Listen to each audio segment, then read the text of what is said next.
அன்பானவர்களே, அன்பு வணக்கங்கள். உங்களுக்கு ஒரு நற்செய்தி. புத்தாண்டு சிறப்பு சலுகையாக நான் எழுதியிருக்கின்ற 7 புத்தகங்கள், ஆன்மீகம், யோகம், தியானம், ஞானம், தன்னம்பிக்கை, ஆளுமை வளர்ச்சி, இல்லறம்,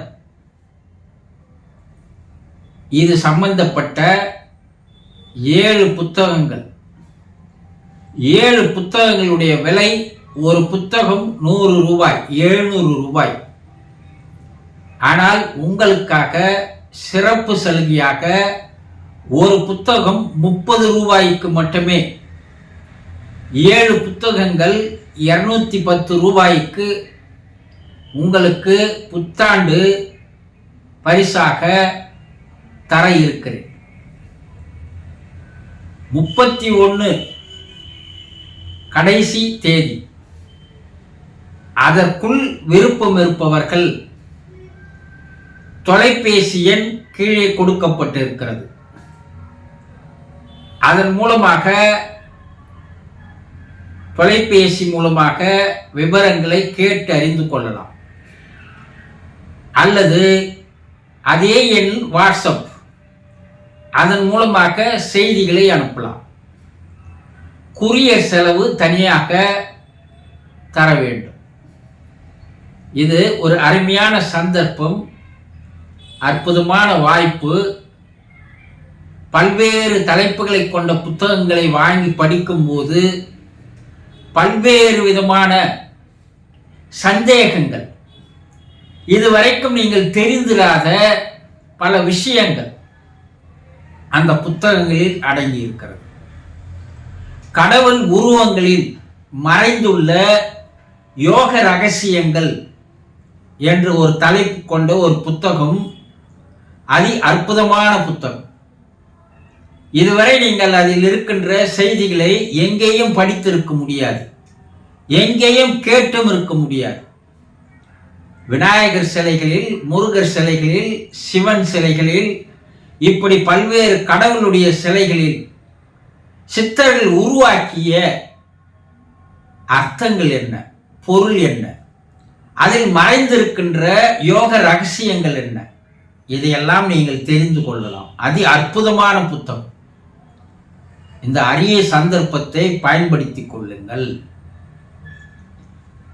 அன்பர்களே, இன்று நாம் என்ன பார்க்க போகிறோம், என்ன தெரிந்து கொள்ள போகிறோம்? ஒரு அன்பர் குருஜி, இறந்தவருடைய ஆன்மாவிற்கும் ஆசைகள் இருக்கிறதா, இருக்குமா என்று ஒரு கேள்வி கேட்டிருக்கிறார். நீங்க இதுவரைக்கும் என்ன நினைச்சிட்டு இருக்கீங்க? இறந்தவருக்கு போய் எப்படி ஆசைகள் இருக்கும் என்றுதானே.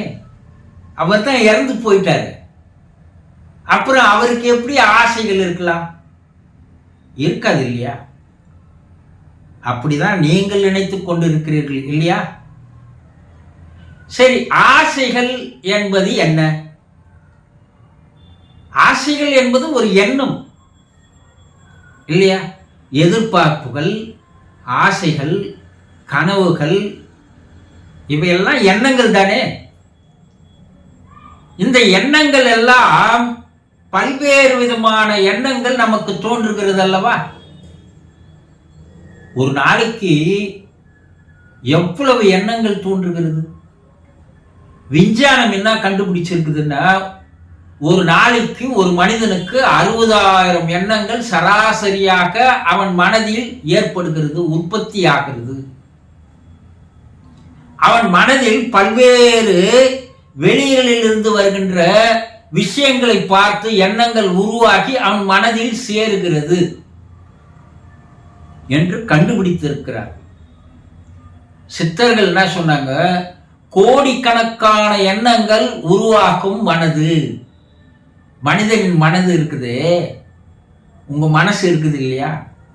அதுல கோடிக்கணக்கான எண்ணங்கள் உருவாக்குமா, கோடிக்கணக்கான எண்ணங்கள் அதில் இருக்குதான். சித்தர்கள் அந்த காலத்தில் சொன்னது. இன்றைய அறிவியல் அதை ஆராய்ச்சி செய்து சராசரி ஒரு மனிதனுக்கு ஒரு நாளைக்கு 60,000 எண்ணங்கள் சேர்கிறது.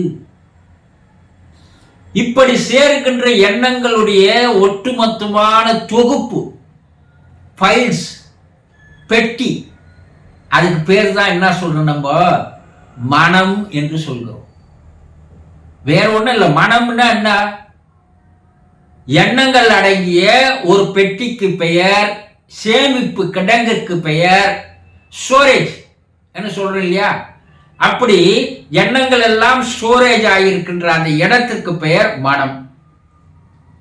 இப்போ ஒவ்வொரு மனிதர்களும் வாழும் பொழுது பல்வேறு விதமான ஆசைகளை மனதில் வைத்து தானே இருக்கிறார்கள். யாருக்கு ஆசை இல்லை? உங்களுக்கும் ஆசை இருக்குது, எனக்கும் ஆசை இருக்குது இல்லையா? அப்படி நான் இதை செய்யணும், அதை செய்யணும், இதை சேர்க்கணும், வீடு கட்டணும், இப்படி பல்வேறு விதமான ஆசைகள். ஆசைக்கு அளவே கிடையாது என்று சொல்கிறார்கள் இல்லையா? ஆசைகளால் அடங்கியது தானே மனம். அப்ப இறந்து போனவருக்கு அந்த மனம் இருக்குது இல்லையா? அவருக்கு பல்வேறு ஆசைகள் இருந்திருக்கலாம், பல்வேறு எதிர்பார்ப்புகள் இருந்திருக்கலாம், பல்வேறு கனவுகள் இருந்திருக்கலாம் இல்லையா? இப்ப அவர் இறந்துட்டாரு, அப்ப அவர் மனமும் இறந்து போச்சா? இல்ல, அவர் மட்டும்தான் இறந்திருக்கிறார். அவருடைய உடல் இறந்திருக்கிறது. அவர் ஆசைப்பட்டார்பார், அவர் எதிர்பார்த்தார்பார், அவர் கனவு கண்டார்பார், இதெல்லாம் அவர் மனதில் இருக்கிறது. அந்த மனம் இறக்கவில்லை. த மெயின் பாடி என்று சொல்வார்கள், மன உடம்பு. அந்த மன உடம்பும் ஆன்ம உடம்பும் இரண்டும் சேர்ந்துதான் மேலே சென்று இருக்கிறது. ஆனா இந்த தூள உடல் மரித்து போச்சு, இறந்து போச்சு. இதுக்கு மேல அது எதற்கும் பயன்படாது, நோ யூஸ்.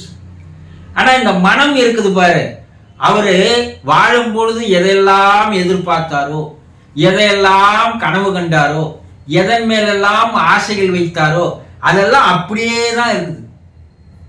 நிறைவேறாத ஆசைகள்னு சொல்லலாம். அவர் இறந்துட்டாரு, ஆனா அந்த ஆசைகள் நிறைவேறாத ஆசைகளாக, நிறைவேறாத எதிர்பார்ப்புகளாக, நிறைவேறாத கனவுகளாக அது சுமந்து கொண்டு, அனைத்தையும் சுமந்து கொண்டு அந்த மெயின் பாடி ஆன்மாவோடு சேர்ந்துதான் மேலே டிராவல் பண்ணியிருக்கு. அப்ப அந்த ஆன்மாவிற்கு, ஆன்மாவோடு இருக்கின்ற அந்த மனதிற்கு ஆசைகள் இருக்கிறது, கனவுகள் இருக்கிறது, எதிர்பார்ப்புகள் இருக்கிறது.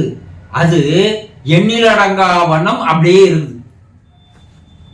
சோ அந்த மனம்தான் மறு ஒரு பிறப்பிற்கு காரணமாக அமைகிறது, விதையாக, ஆதாரமாக, அடித்தளமாக இருக்கிறது.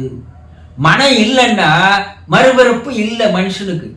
அந்த மனம் இருக்கிற வரைக்கும் அவன் மறுபடியும் பிறந்து வாழ்ந்து இறந்து பிறந்து வாழ்ந்து என்று சொல்லுவார்கள். இது தொடர் கதையாக ஒரு சக்கரமாக, பிறவி சக்கரம்னு சொல்லுவாங்க. இதுல சுழன்று கொண்டே தான் இருக்கணும் மனுஷர்கள். அப்ப யார் இறந்து போனாலும் அவர் தூள உடல் தான் இறந்து போகுமே தவிர அவருடைய மன உடல் இறப்பதில்லை. அந்த மன உடலை ஆன்மா சுமந்து கொண்டுதான் மேலே இருக்கிறது. ஒரு நாணயத்தினுடைய இரு பக்கங்கள் போல ஆன்மாவும் மனமும் ஒரே நாணயமாக ஆன்ம உலகில், ஆவி உலகில், யமலோகத்தில், மேல் லோகத்தில் இருக்கிறது. அப்போ இறந்தவருக்கு ஆன்மாவுக்கும் ஆசைகள் இருக்கும். அந்த ஆசைகளை நிறைவேற்றிக் கொள்வதற்காக தான் அது மறு ஒரு பிறப்பை எடுக்க செய்கிறது தவிர அங்க மனமும் ஒண்ணு இல்லைன்னா அதுக்கு மறுபிறப்பு என்பதே இல்லை. அததான் சித்தர்கள் என்ன சொல்றாங்க, வாழும் காலத்திலேயே மனிதர்களே நீங்கள் மனமில்லாமல் வாழ்ந்து விடுங்கள், மனமில்லாமல் செய்து விடுங்கள், மனதை இறக்க செய்யுங்கள், மனசை சாகடிச்சிடுங்க. அப்போ ஆன்மா மட்டும்தான் மேலே செல்லும். அது மறுபிறப்பு எடுப்பதற்கு வாய்ப்பில்லை. அது மேலே இறைநிலையை சென்று அடைந்துவிடும். அதற்கு பெயர்தான் மோட்சம், விடுதலை, வீடு பேறு, சிவகதி, சிவநிலை என்று பல பெயரை வைத்து அழைத்தார்கள். மறுமறுப்பு இல்லாத நிலை என்று பெயர். அப்போ இறந்தவர்களுக்கும் ஆசைகள் இருக்கும். அது எந்த ஆசைகளா இருந்தாலும் இருக்கும். அதை நிறைவேற்றிக் கொள்வதற்கு மறு ஒரு பிறப்பை எடுக்கும். புரிந்து கொண்டீர்களா? சந்தோஷம்.